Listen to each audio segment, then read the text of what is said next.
Welcome to Disha TV news. ముందుగా ముఖ్యాంశాలు. రేవంత్ రెడ్డి ధాన్యపు రాశులను గాలికి వదిలేసి అందాల రాశుల చుట్టూ తిరుగుతున్నాడు. మాజీ మంత్రి ఎమ్మెల్యే హరీష్ రావు.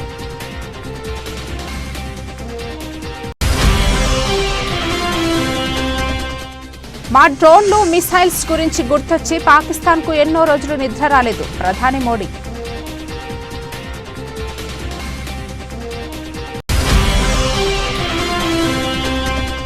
వీర జవాన్ మురళీ నాయక్ కుటుంబానికి వైసీపీ పార్టీ తరపున 25 లక్షల ఆర్థిక సాయం ప్రకటించిన మాజీ CM YS Jagan. Air India విమానం బాత్రూంలో బాంబు ఉందంటూ మెయిల్ చేసిన ఆఘాంతకుడు.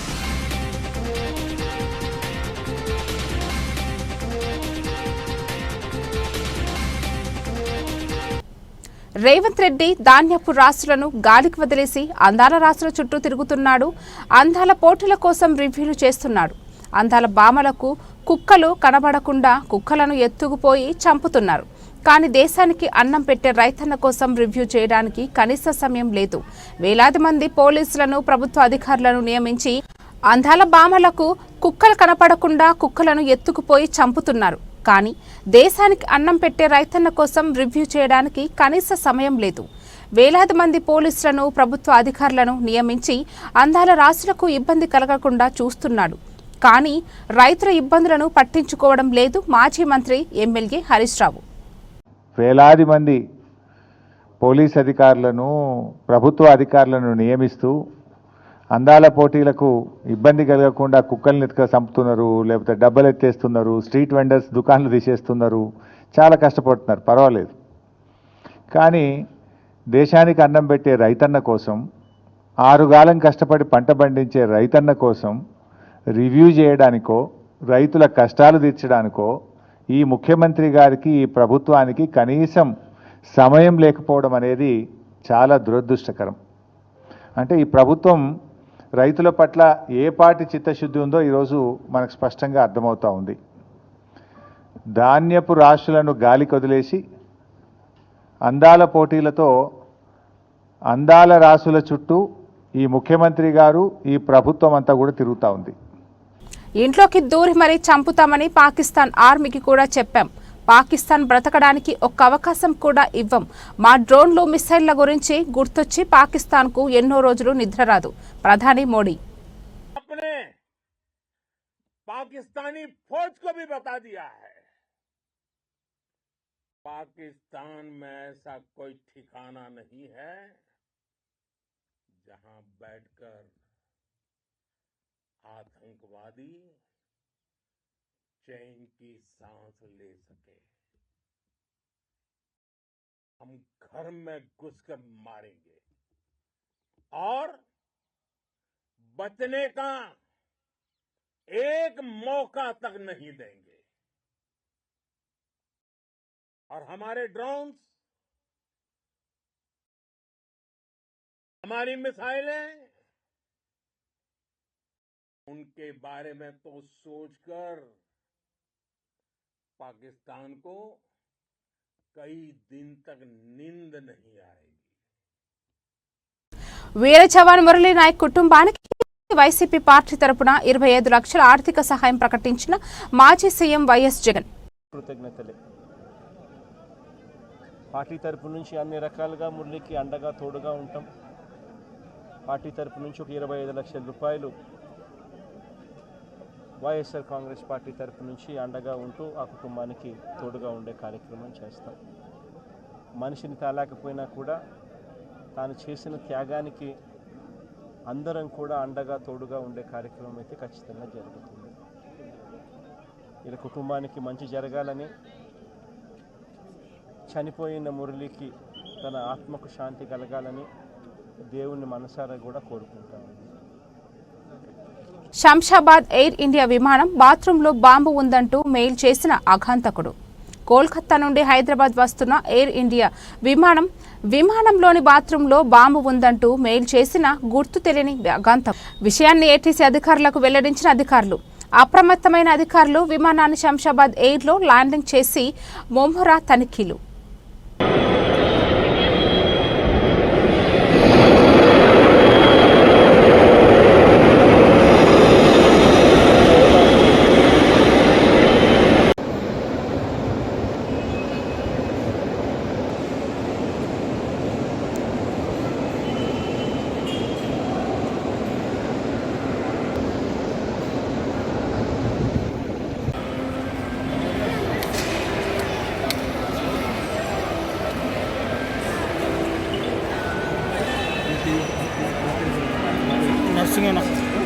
నర్సింగ్ అన్న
సూర్యాపేట జిల్లాలో ప్రైవేటు ఆసుపత్రి నుంచి పెద్ద మొత్తంలో డబ్బులు డిమాండ్ చేసిన పోలీసులు 25 లక్షలు ఇవ్వాలని, లేదంటే మీ వ్యాపారం సక్రమంగా నడవదంటూ బెదిరింపులు. 16 లక్షలకు డీల్ కుదుర్చుకున్న సూర్యాపేట పట్టణ CI రాఘవులు, DSP Parthasarathi.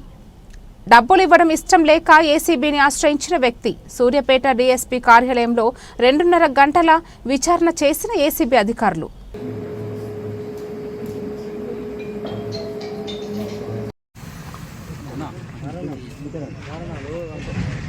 Okay sir. Good evening to all. ఈ నెల ఫస్ట్ వీక్లో మా దగ్గరికి ఒక అతను కంప్లైంట్ ఇవ్వడానికి వచ్చాడు. ఆ కంప్లైంట్లో ఏముందంటే సూర్యాపేట 2 టౌన్ పోలీస్ స్టేషన్లో అతని పైన ఒక కేసు రిజిస్టర్ అయింది. రిజిస్టర్ అయినందుకు గాను టౌన్ సిఐ వీరరాఘవులు గారు ఇట్లా మీ దగ్గర పైన కేసు రిజిస్టర్ అయిన పిలిపించి డిఎస్పీ గారితో సెటిల్మెంట్ చేసుకోండి అని చెప్పి ఆయనకు డిఎస్పీ గారి దగ్గర పంపించారు. డిఎస్పీ గారు దగ్గరికి ఆ కంప్లైంట్ వచ్చిన తర్వాత ఇద్దరు సిఐ గారు డిఎస్పీ గారు ఇద్దరు కలిసి ఇనిషియల్గా 25 lakhs డిమాండ్ చేశారు. ఆ కంప్లైంట్ అంతా లేవు అంటే రిక్వెస్ట్ చేస్తే 16 lakhs ఒప్పుకున్నారు. ఆ 16 lakhs తొందరగా ఇవ్వబోయేసి ఆయన మీద ఫోన్లు చేసి ప్రెజర్ చేశారు. ఆ ప్రెజర్ తట్టుకోలేక మరియు వాళ్ళకు డబ్బులు ఇవ్వడం ఇష్టం లేకుండా ఏసీబీ వారిని ఆశ్రయించడం జరిగింది. ఆ వ్యక్తి ఇచ్చిన కంప్లైంట్ మేము వెరిఫై చేశాము. వెరిఫై చేసిన తర్వాత సఫిషియెంట్ ఎవిడెన్స్ కలెక్ట్ చేశాము. ఎవరికి మన సిఐ గారి అగెనిస్ట్ డిఎస్పీ గారికి అగెనిస్ట్గా ఎవిడెన్స్ కలెక్ట్ చేశాము. కలెక్ట్ చేసి వాళ్ళ రెప్యుటేషన్ ఎంక్వైరీ చేస్తే ఆ రెప్యుటేషన్ బాగలేదు. గతంలో కూడా ఇటువంటి అవినీతి ఆరోపణలు వచ్చినట్టు మాకు తెలిసింది. అయితే ఈ డబ్బులు డిమాండ్ అతని దగ్గర కేసులో అరెస్ట్ చేయకుండా ఉండడానికి మరియు అతని బిజినెస్ ఫ్యూచర్లో సక్రమంగా జరగడానికి డబ్బులు ఇవ్వమని డిమాండ్ చేశారు. తర్వాత మా దగ్గరికి వచ్చిన తర్వాత కంప్లైంట్ పని రిజిస్టర్ చేశాము. ఈరోజు ఈవినింగ్ డిఎస్పీ గారిని మరియు ఇన్స్పెక్టర్ గారిని ఈ ఆఫీస్లో ఇన్స్పెక్టర్ గారు వీరారావు డిఎస్పీ గారు పార్థసారథి గారు ఇద్దరిని కస్టడీలోకి తీసుకొని ఆ కేసు ఫైల్ గురించి ఎంక్వైరీ చేసి వాళ్ళు ఆ డబ్బుల గురించి డిమాండ్ చేసుకుంటూ వాళ్ళకు ఎవిడెన్స్ తీసుకొని పరాలను చూపించిన తర్వాత కస్టడీలోకి తీసుకొని వారి ఆఫీసులలో తర్వాత ఇళ్లలో కూడా సెక్షన్స్ కొనసాగుతూ ఉంటాయి. ఈ విధంగా ఎవరైనా గవర్నమెంట్ అఫీషియల్స్ లంచం డిమాండ్ చేస్తే మీ ద్వారా వారికి టోల్ ఫ్రీ నెంబర్ ఉంటుంది ఏసీబీ 1064. తర్వాత వాట్సాప్ నెంబర్ ఉంటుంది. ఫేస్బుక్ తెలంగాణ ఏసీబీ అని ఉంటుంది. తర్వాత ట్విట్టర్ తెలంగాణ ఏసీబీ అని ఉంటుంది. వాటి ద్వారా కంప్లైంట్ చేస్తే వాళ్ళ వివరాలు చెప్పకుండా మేము ఎంక్వైరీ చేసి ఎంక్వైరీ ప్రూవ్ అయితే యాక్షన్ తీసుకుంటూ ఉంటాం. కంప్లైంట్ ఇక్కడే చెప్పాను వివరాలు గోప్యంగా ఉంటాయని. అట్లా చెప్పకపోతే వాళ్ళు రారు. దేనికి సంబంధించిన కేసు మెడికల్కు సంబంధించిన కేసు చేశారు. దానిపైన కేసెస్ ఆల్రెడీ రిజిస్టర్ అయిందన్న రిమాండ్ చేయకుండా ఉండడానికి. ఓకే, అమౌంట్ లేదు ఇందులో. ఇంతకుముందు అంటే ట్రాప్ కేసులలో అమౌంట్ కంప్లైంట్ ఇస్తే రెడ్ హ్యాండెడ్గా పట్టుకోవడం జరుగుతుంది. ఇప్పుడు పీసీ యాక్ట్ ప్రకారము డిమాండ్ చేసినా కానీ తర్వాత అటెంప్ట్ టు యాక్సెప్ట్ కూడా అఫెన్సే. డిమాండ్ చేశారు అంతే, ఆ రికవరీ తర్వాత డబ్బులు లేవని చెప్పే మా దగ్గరికి వచ్చాడు. 16 lakhs లేవనే కంప్లైంట్ ఇవ్వడం ద్వారా కేసు రిజిస్టర్ చేశాం. కస్టడీలో ఉన్నారు, వాళ్ళని కోర్టులో రేపు ప్రొడ్యూస్ చేస్తాం. Okay sir, thank you. Okay. హైదరాబాద్లో మిస్ వరల్డ్ పోటీలు, ట్రాఫిక్ ఆంక్షలు, చార్మినార్ వద్ద షాపులు సైతం క్లోజ్ చేసిన పోలీసులు. ఇవాళ చార్మినార్ వద్ద హెరిటేజ్ వాక్, చౌమల్లా ప్యాలెస్లో విందు చేయనున్న మిస్ వరల్డ్ పోటీదారులు. మధ్యాహ్నం 2 నుండి రాత్రి 11 గంటల వరకు ట్రాఫిక్ ఆంక్షలు. మదీనా, చార్మినార్, సాలిబండ, వోల్గా జంక్షన్, ఖిల్వత్ రోడ్లను పూర్తిగా క్లోజ్. ప్రయాణికులు ప్రత్యామ్నాయ ఏర్పాట్లు చేసుకోవాలని పోలీసుల సూచన.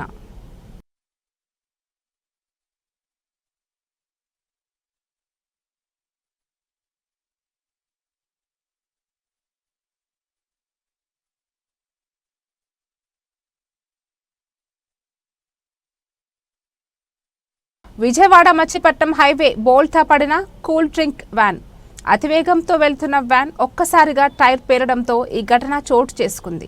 ఈ ఘటనలో వ్యాన్లో ఉన్న 3కి గాయాలయ్యాయి. హైవే మీద వెళ్తున్న వాహనదారులు ఆగి కూల్ డ్రింక్ కేసులను తీసుకెళ్తున్నారు.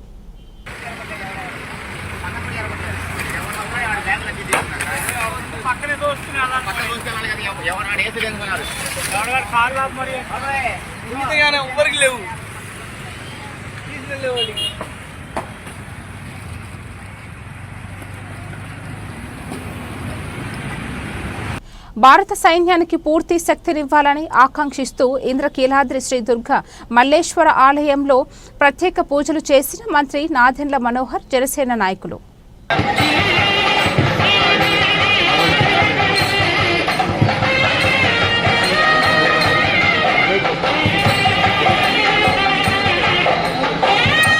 రంగారెడ్డి జిల్లా అబ్దుల్లాపూర్ మెట్ మండల గౌరెల్లిలోని శ్రీ స్వయంభూ స్వర్ణగిరి లక్ష్మీ నరసింహస్వామి 7వ వార్షిక మహోత్సవాలు ఘనంగా నిర్వహించారు. ఈ వార్షిక మహోత్సవంలో భాగంగా కళ్యాణ మహోత్సవంను వైభవంగా నిర్వహించారు.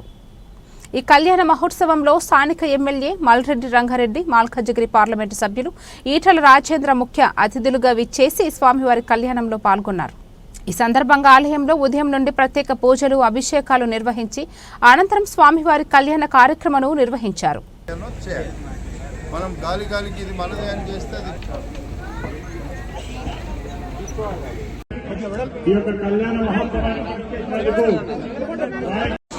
స్టేజ్ మీద ఉన్న వాళ్ళంతా కూడా లేచి నిలబడండి.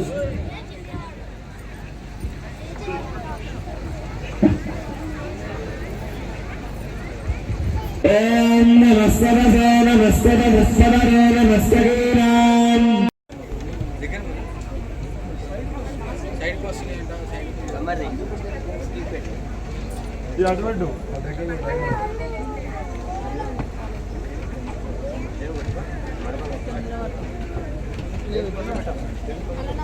పర్యాటక శాఖ కార్పొరేషన్ మాజీ చైర్మన్ ఉప్పల శ్రీనివాస్ గుప్తా గారు ఇప్పుడే వెయిట్ చేశారు. వారికి స్వాగతం, సుస్వాగతం. స్వామివారికి మాంగళ్య సూత్రధారణ జరుగుతోంది.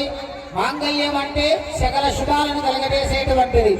లోక రక్షణార్థమై భగవంతుడు కళ్యాణం చేసుకుంటాడు. నిత్య కళ్యాణం పచ్చతోరణం లాగా.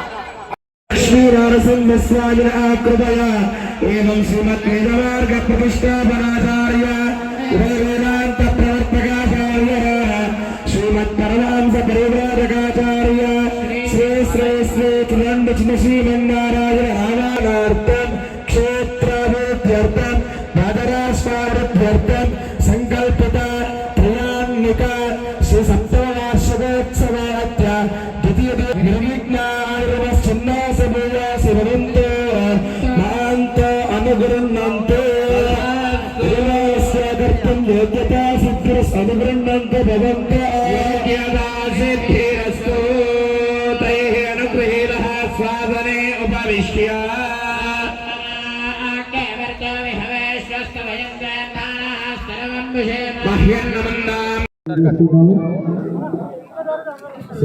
మైకోరెల్లి గ్రామంలో స్వయంభుగా వెలిసినటువంటి లక్ష్మీ నరసింహస్వామి మనందరినీ ఆశీర్వదించాలని, ఆయన మనందరి కోసమే ఈ ప్రాంతంలో, ఈ రాష్ట్రంలో ఇక్కడ స్వయంభుగా వెలిసినటువంటి దేవునిగా మనం ఈరోజు, నేనైతే మొట్టమొదటిసారిగా ఈ గుడికి వచ్చాను. గ్రామానికి ఎన్నోసార్లు వచ్చినా కానీ ఈ గుడికి ఎప్పుడు కూడా రాలేదు. నిజంగా ఈ దేవాలయంలో ఒక పవిత్రత, ఒక భగవంతుడు నిజ స్వరూపంలోనే కానొస్తున్నటువంటి పరిస్థితి ఉంది. తప్పకుండా గౌరెల్లిలో ఉండేటువంటి లక్ష్మీ నరసింహస్వామి దేవాలయాన్ని అభివృద్ధి చేయడానికి, ఈ దేవాలయంలో భక్తులకు అన్ని సౌకర్యాలు కల్పించడానికి, ఈ దేవాలయాన్ని మన రాష్ట్రంలో ఒక ప్రాచుర్యం తేవడానికి నేను అన్ని విధాలుగా ఇక్కడ సేవ చేసే కార్యక్రమాన్ని నా వంతు కూడా చేస్తా. ఎందుకంటే నేను దేవాలయాలన్నా దేవుడన్నా నేను ఎప్పటికప్పుడు ముందుగానే ఎక్కడ ఏ మాత్రము లోటు లేకుండా ఉండాలని కోరుకునేటువంటి వ్యక్తిని. నేను కూడా ఒక పెద్ద భక్తుని. అందుకే ఈరోజు తొర్రూరులో, మునగనూరులో ఒక పెద్ద దేవాలయం, తిరుపతిలో ఏ మాదిరిగా దేవుడు సేవలు అందుకుంటున్నాడో రాబోయే రోజుల్లో అలాంటి సేవలు తెలంగాణ రాష్ట్రంలో మునగనూరు, తొర్రూరులో నిర్మిస్తున్నటువంటి శ్రీ వెంకటేశ్వర స్వామి దేవాలయంలో కూడా అలాంటి కార్యక్రమాలు చేయాలనేటువంటి ఒక తపనంతో ఆ దేవాలయాన్ని నిర్మిస్తున్నాం. మనకు దేవాలయాలన్నీ కూడా దేవుడు ఒక్కడే, కానీ రూపాలు వేరుగా ఉంటాయి. ఆ రూపాలలో ఏ దేవుణ్ణి మనం ప్రార్థించినా అన్ని రూపాలు సర్వదేవాత్మకోయేష తేజస్వి రశ్మి భావన అనేటువంటి ఒక భావనతోని మనం తప్పకుండా దేవాలయాల అభివృద్ధికి, దేవాలయాల యొక్క సంరక్షణకు, దేవాలయాల్లో దేవాలయానికి ఉన్న భూములను ఎవరు ఒక ఇంచు ముట్టుకున్నా వాళ్ళు మసి అయిపోయే విధంగా దేవుడే చూస్తాడు అనేటువంటి నమ్మకం, విశ్వాసం నాకు ఉంటుంది. అందుకే దేవాలయాలను కాపాడడం కోసం మనం ప్రతి ఒక్కరం దేవాలయ భూములను, మనం భూమి మీద ఉన్నాము అంటే దేవుడిచ్చినటువంటి భూమి, ఆకాశం. అందుకే దేవాలయాలను పరిశుభ్రంగా పరిరక్షించుకోవాల్సిన బాధ్యత మనందరి మీద ఉంటుందని చెప్పి కూడా తెలియపరచుకుంటూ, దేవుడు లక్ష్మీ నరసింహస్వామి స్వయంభుగా ఉన్న ఈ దేవాలయం తప్పకుండా మనందరినీ ఆశీర్వదిస్తాడని, అందరినీ ఆశీర్వదించమని కోరుకుంటూ సెలవు తీసుకుంటాం. ఈ ఆలయ గొప్పతనం గురించి ఇప్పుడే కింది తీసుకుపోయి ఇలా వివరిస్తున్నప్పుడు ఎన్ని తీసినా తరగని నీళ్ళు ఉండేటువంటి కోనేరు ఇది. ఈ గొప్పతనమే ఈ కోనేరు అనేది చెప్తుందో అవి ఎవరికి అంతు చిక్కనటువంటి, ఎవరికి అర్థంగా ఉండి కోనేరు అని చెప్తుంది. ఇవాటికి కూడా ప్రజలందరూ భారం వేసి చల్లగా చూడమని చెప్పింది భగవంతుడి కోసమే కాబట్టి, ఆ భగవంతుడి సన్నిధిలో ఉన్న కొనేరు కాబట్టి భగవంతుడికి అర్థమే తప్ప మనకు అర్థమే చేస్తాయి. నేను అందరికీ విజ్ఞప్తి చేస్తున్నా, ఈ మధ్య కాలంలో ప్రజలందరూ గ్రామాల్లో ఒక గుడి ఉండాలి, గ్రామాలు చల్లగా ఉండాలంటే, గ్రామాలకు అరిష్టం జరగకుండా ఉండాలంటే ఆ దేవాలయాలు కూడా కలకల్లాడాలి. అది వార్షికోత్సవాలు కావచ్చు. వివాదంలో కోకాపేట ట్రంప్ టవర్స్ స్థలం హైదరాబాద్ రియాల్టీలోకి అమెరికా అధ్యక్షుడు డొనాల్డ్ ట్రంప్కు చెందిన కంపెనీని అడుగుపెట్టబోతోంది. కోకాపేటలో అత్యంత విలాసవంతమైన టవర్స్ను నిర్మించడానికి ప్రణాళికలు వేశారు. అనుమతుల ప్రక్రియ చివరిలో ఉందని ప్రచారం జరిగింది. ఇందుకోసం ట్రంప్ రియాల్టీ తన భారతీయ భాగస్వామిగా ఐరా రియాల్టీని ఎంచుకుంది. కోకాపేటలో ఐరా రియాల్టీకి చెందిన స్థలంలో నిర్మాణాలు చేయబోతున్నట్లుగా చెబుతున్నారు. మొత్తం 12,602 గజాల స్థలాన్ని ఐరా కంపెనీలతో పాటు మరో 10 మందికి పైగా వ్యక్తులు కలిసి కొనుగోలు చేశారు. అందులో రామ్రెడ్డి ఒకరు. ఆయన వాటాగా 425 గజాలు ఉంది. అయితే ఆయనకు తెలియకుండానే ఆ స్థలంలో ట్రంప్ టవర్స్ ప్రపోజ్ చేశారు. దీంతో సమస్య వచ్చింది. ఆయన లీగల్ నోటీసులు ఇచ్చారు. ఇలాంటి వివాదాలు వస్తే ట్రంప్ రియాలిటీ ముందుకు వెళ్తే అవకాశం ఉండని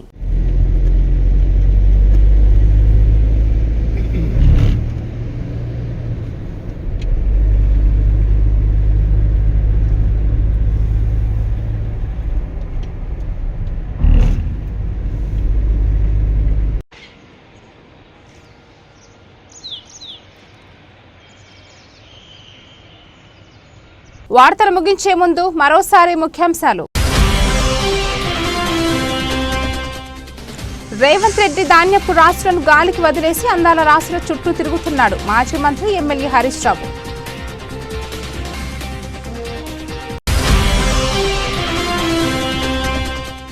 మా డ్రోన్లు మిసైల్స్ గురించి గుర్తొచ్చి పాకిస్తాన్కు ఎన్నో రోజులు నిద్ర రాలేదు. ప్రధాని మోడీ.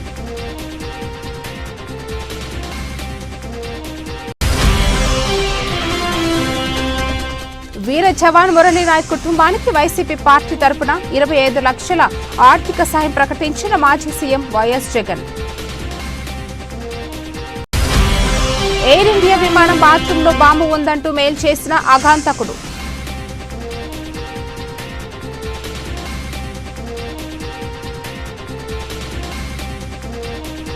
ఈ వార్తలకు ఇంతటితో సమాప్తం. తిరిగి రేపటి వార్తల్లో మళ్ళీ కలుద్దాం. అంతవరకు సెలవు.